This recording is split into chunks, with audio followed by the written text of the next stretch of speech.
Hey everyone, and welcome back for another deep dive.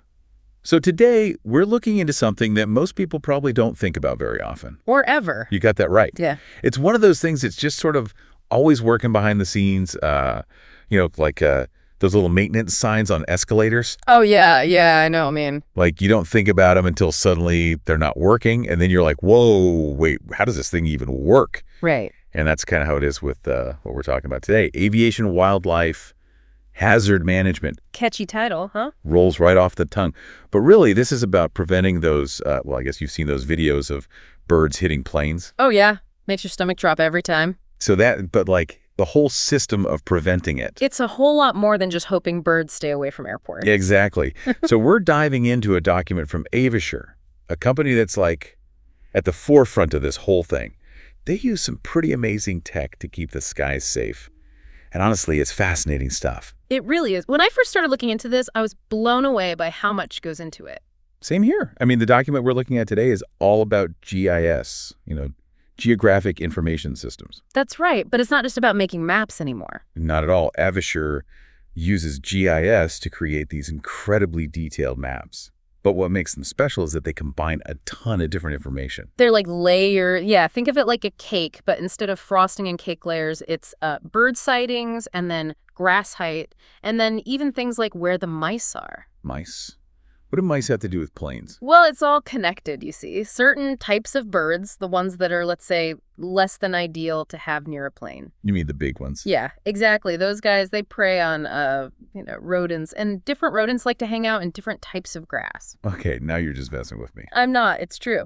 So if you know what kind of grass is growing around an airport and where the mice are likely to be, you can predict where those larger birds might show up. So it's like Avisure's playing ecological detective, working their way up the food chain to keep planes safe. Precisely.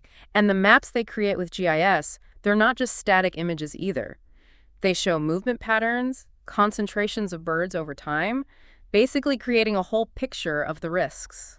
That's incredible. It's like air traffic control, but for birds. Exactly. And they can even use this data to predict where birds might be in the future based on all these factors. Now, that's impressive. Yeah. And I bet this kind of information is valuable for more than just, preventing those dramatic bird strikes. You're right. There's a whole financial side to this, too. Oh, right, because fewer bird strikes mean... lower repair costs. And probably lower insurance premiums, too. Exactly. So ultimately, this kind of data analysis could even lead to cheaper flights for everyone. Now, that's something I can get behind. But there must be a legal side to all of this, too, right? Absolutely. Because if, despite all this amazing technology and analysis, a bird strike does happen, having this data can be crucial for airlines. Well, it shows they were being proactive, taking all these steps to mitigate risks. It strengthens their position from a legal standpoint. So it's not just about preventing accidents, it's Yeah. about having a solid defense if something does happen. Precisely. And speaking of real-world applications, the document actually highlights Ballina Airport in Australia. Oh, right. They've been working with Avisure for a while now, haven't they? Since 2005.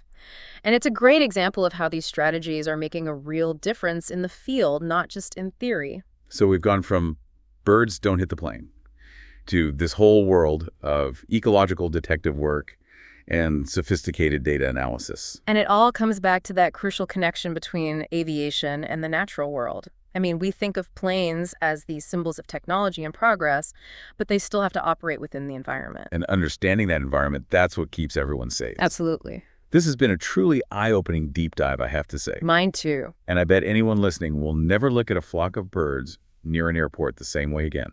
Nope. They'll be thinking about grass height and mice. You got that right. Well, on that note, thanks for joining us for this fascinating deep dive. And keep your eyes on the skies, folks, but maybe not just for planes anymore. Until next time. See you then.